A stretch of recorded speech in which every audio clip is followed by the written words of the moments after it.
Next up, we've got Kate Starbird. She's an assistant professor in human-centered design and engineering at the University of Washington. She has an undergraduate computer science degree, and her PhD was in technology, media, and society at the University of Colorado.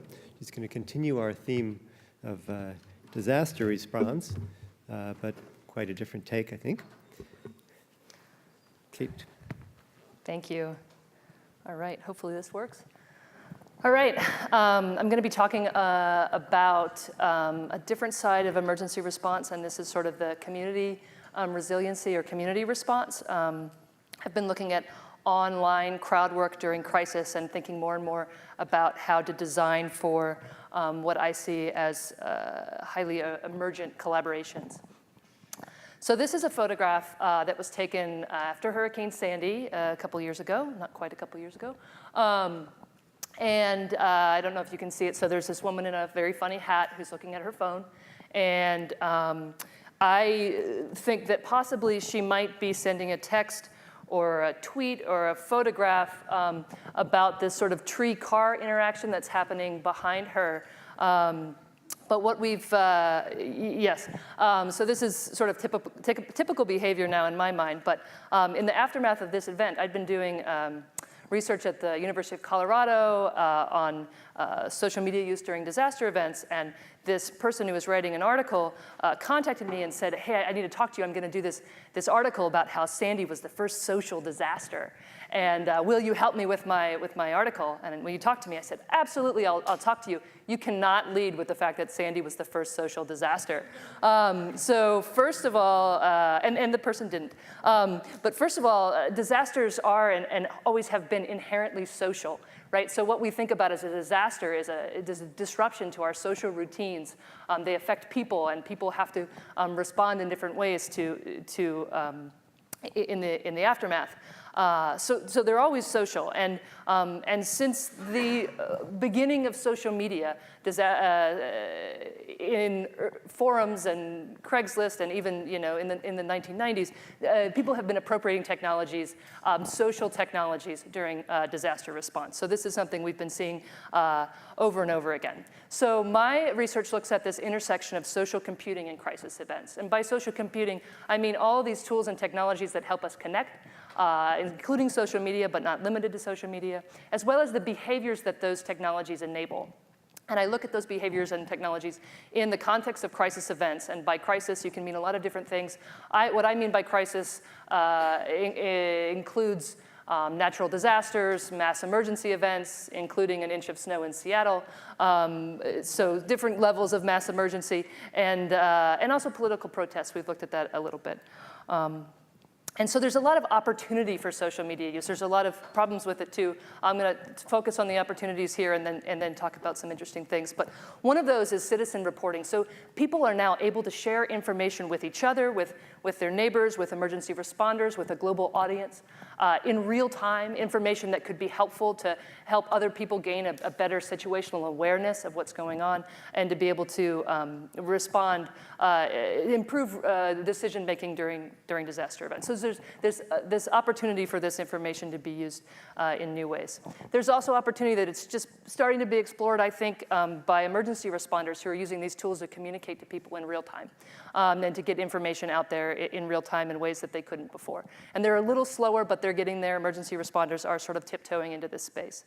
And then there's this opportunity that I've been spending a lot of time looking at, and that is how people come together using these new platforms to improvise response efforts, often in the gaps of emergency response. So one thing about crisis events is that they're always different, and there's always parts that you can't plan for, and there's always gaps in emergency response, in the formal response. And so we're seeing people, members of the community, improvise in those gaps to try to provide assistance to themselves and others.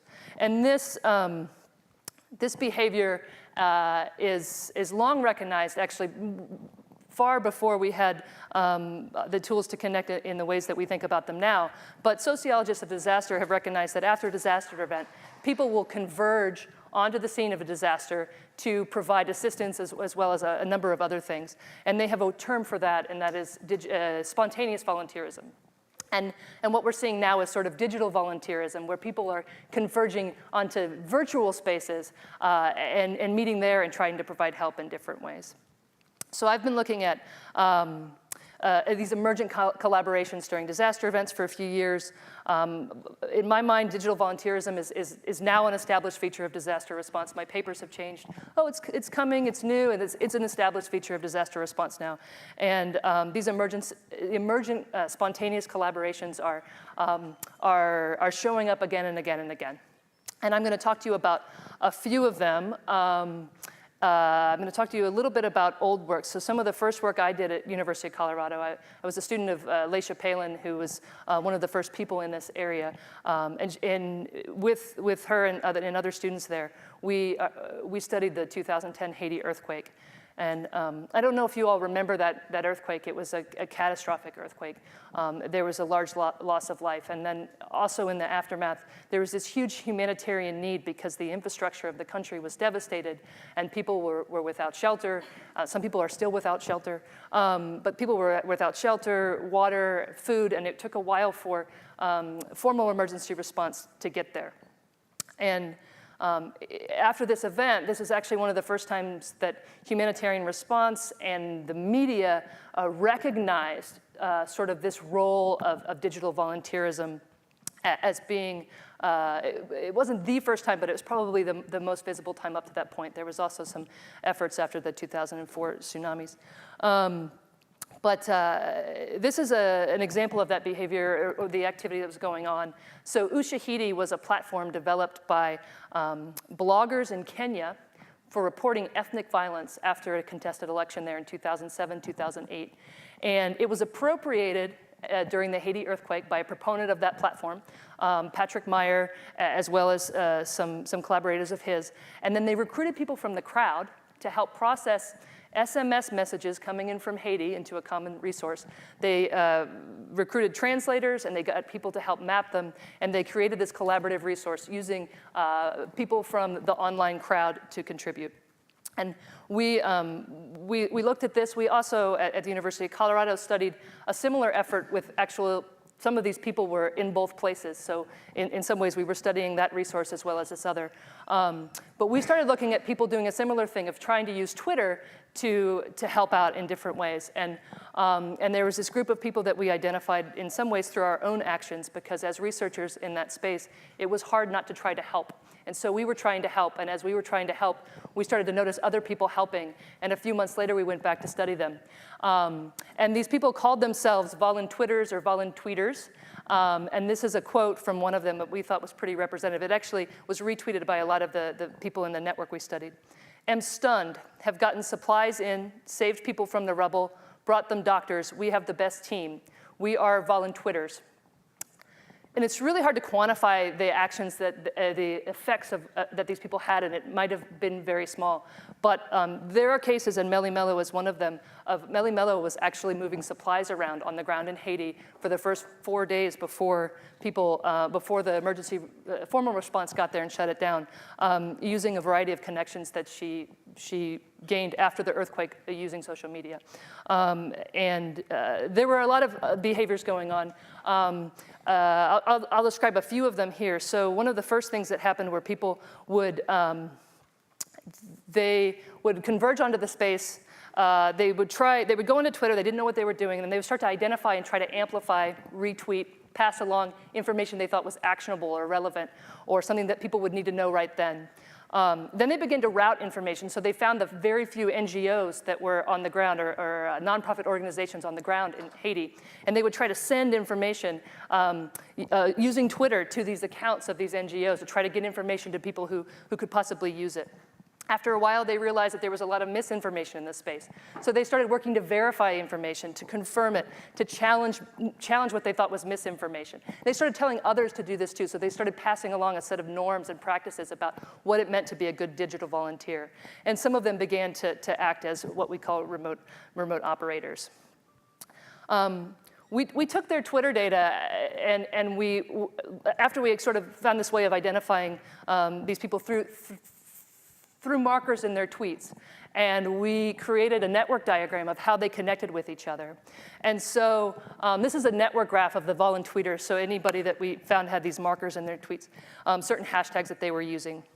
And it was very interesting because it's actually a pretty dense network. And a few months after the event, we went back and we interviewed about 20 people in the core of that network. You can see a pretty tight group that are talking to each other a lot. These nodes are sized by how many times people are retweeting them or mentioning them. And each connection is between somebody who retweeted somebody else. And so we talked to them and we asked them, how did you get involved in this behavior, everything else. Then we asked them, how many people in this graph did you know before January 10, 2010, or January 12, 2010, before the earthquake? And from the 20 we had, 3 of them knew one other person and knew in a virtual sense. They didn't know each other offline, but they knew online one other person. So there were 3 of the connections. And we calculated less than 1% of these connections were there before the earthquake.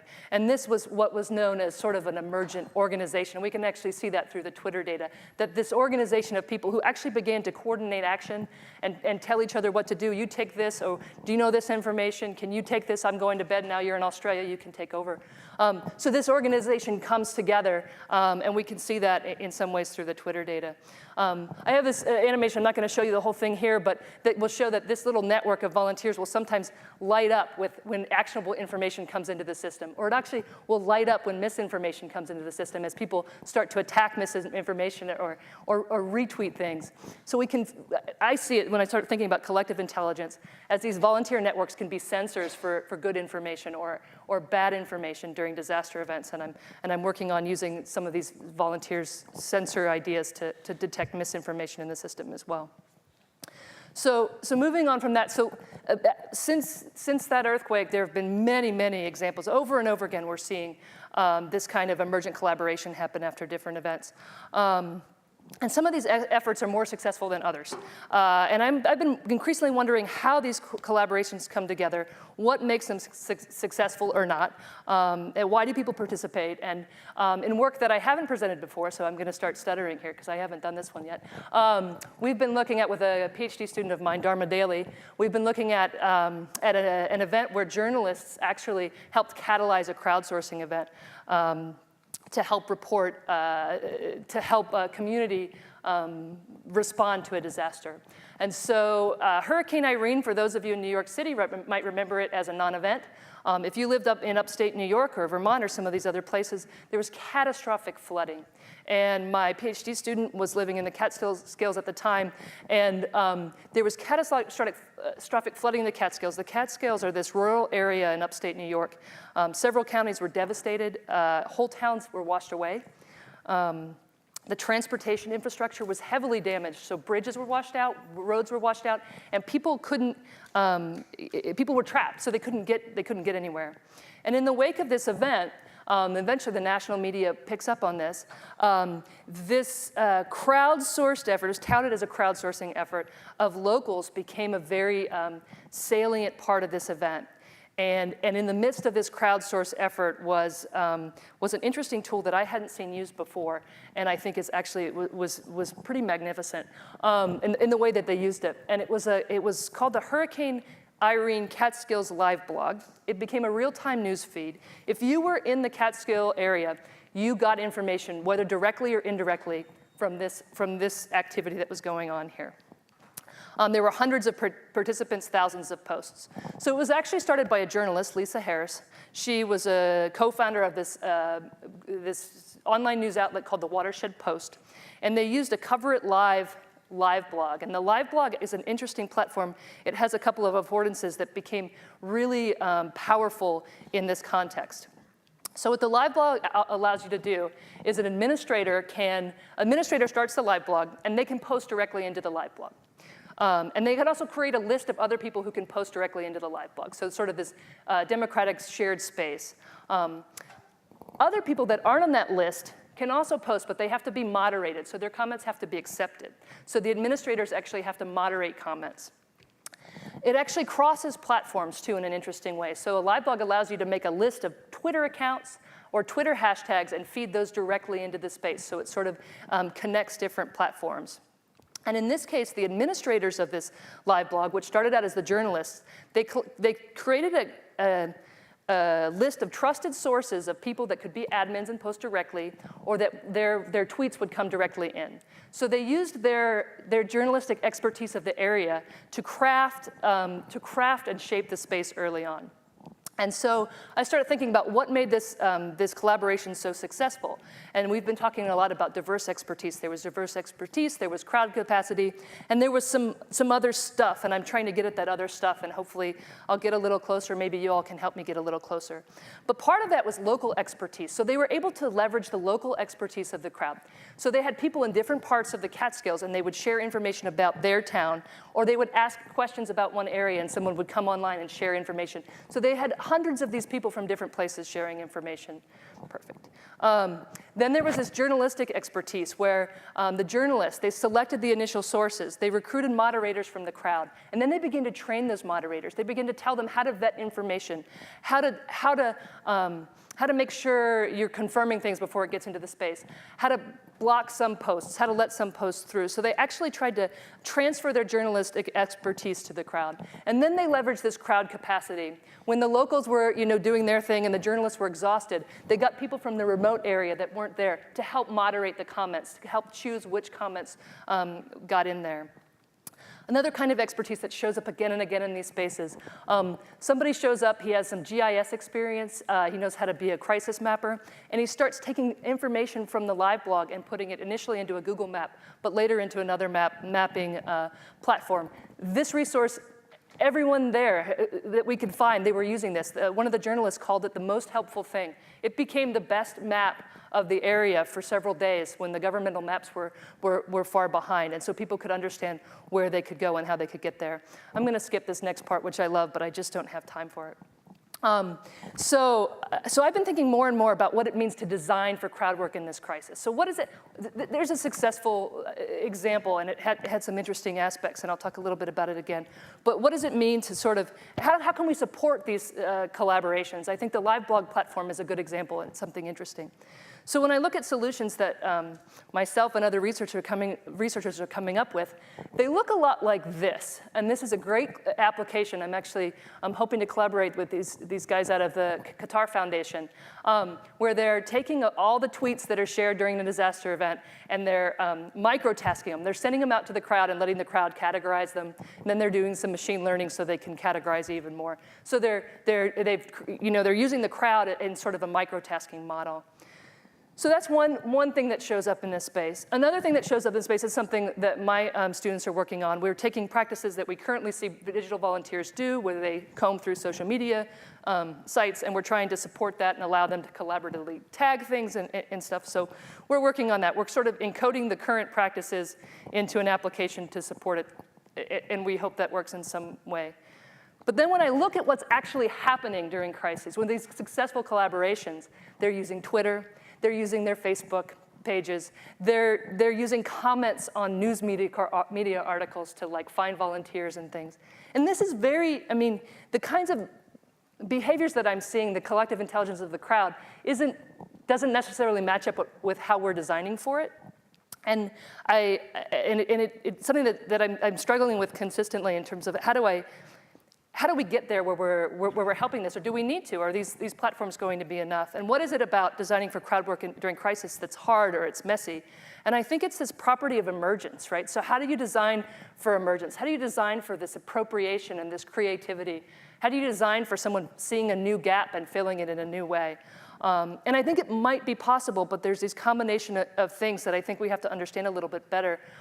Because I think when a collaboration happens, it's not just a tool, it's a combination of the tool and a diversity of expertise and the crowd capacity, and then there's this something else. My graduate student is calling it crowdsourcery, right? So it's this combination of technical infrastructure and human infrastructure, of relationships with people, of the ability to like bring a group together, define a common goal, know who's there, and get the right people assembled to do this work. And I'm hoping to understand more what crowdsourcery is and how to design it, and that's what I'm working on now. But thank you.